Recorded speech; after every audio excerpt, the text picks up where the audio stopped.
Здравствуйте, в эфире обзор чрезвычайных происшествий, в студии Юрий Осипов. В столицу республики прибыли специалисты Межгосударственного авиационного комитета, чтобы расследовать недавний инцидент в аэропорту Якутска.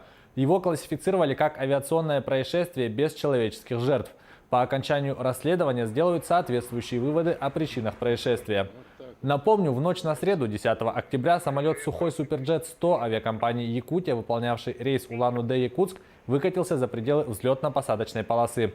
Никто серьезно не пострадал. Ранее в авиакомпании сообщили, что борт, с которым произошел авиаинцидент, изготовлен 24 ноября 2012 года. Его плановое техническое обслуживание провели за день до вылета, 9 октября, в аэропорту Якутска. Житель Ленска приговорен к 6 годам колонии строгого режима за умышленное причинение тяжкого вреда здоровью, повлекшее по неосторожности смерть инвалида. Он совершил преступление в марте прошлого года в селе Ортона-Ахара Ленского района. Между знакомыми произошел конфликт. Зная, что оппонент инвалид и страдает заболеванием позвоночника, мужчина схватил его рукой за шею, сильно сжал, а затем толкнул потерпевшего на пол. Скорую помощь вызвали на следующий день. Пострадавший мужчина не чувствовал рук и ног. Через несколько дней он умер в больнице от полученной травмы шейного отдела позвоночника. Подсудимый не признал вину и обжаловал решение в Верховном суде Якутии.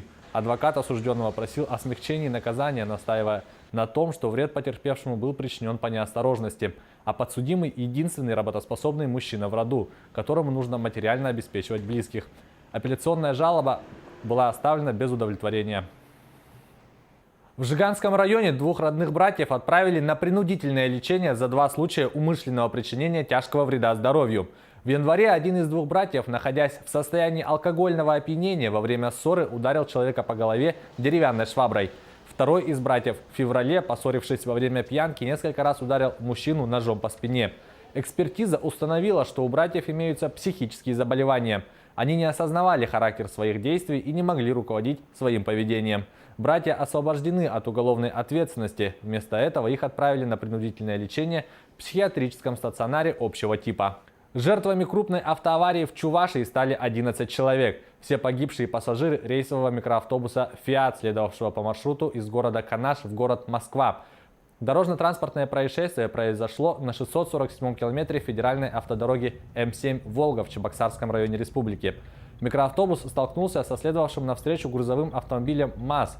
В салоне «Фиата» находились 19 человек. Травмы различной степени тяжести получили 8 из них. Пострадавшие доставлены в больницу скорой медицинской помощи города Чебоксары. В ликвидации последствий ДТП были задействованы 104 человека и 27 единиц техники.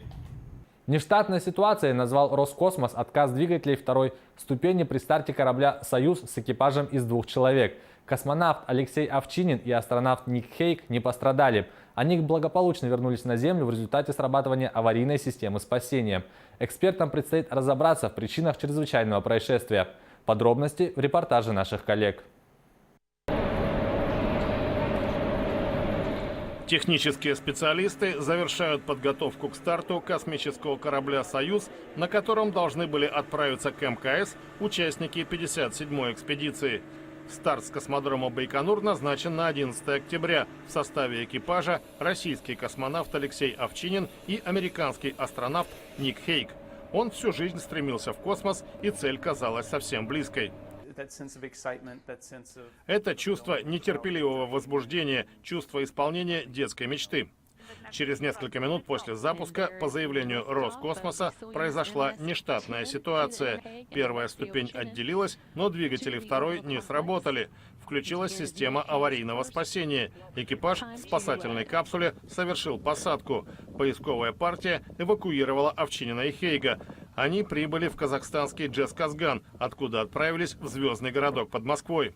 Глава Роскосмоса Дмитрий Рогозин сообщил о создании комиссии по выяснению причин аварии. По мнению независимого космического эксперта Вадима Лукашевича, сделать это будет довольно просто. Нужно понять детали конкретно, что там произошло, в чем там проблема. Это проблема, технологический брак, производственный брак, сборка там и так далее, и так далее.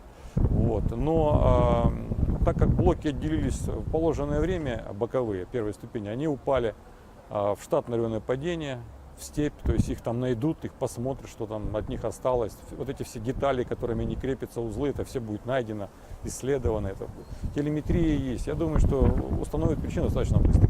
Как отмечает эксперт, самые опасные этапы полета для экипажей космических кораблей – это старт и приземление. Поскольку система аварийного спасения работает надежно, Овчинин и Хейк, несмотря на перенесенные перегрузки, смогли благополучно вернуться на Землю. Подобное случалось считанное число раз за всю историю космонавтики. Это была рубрика «Чрезвычайные происшествия». Берегите себя.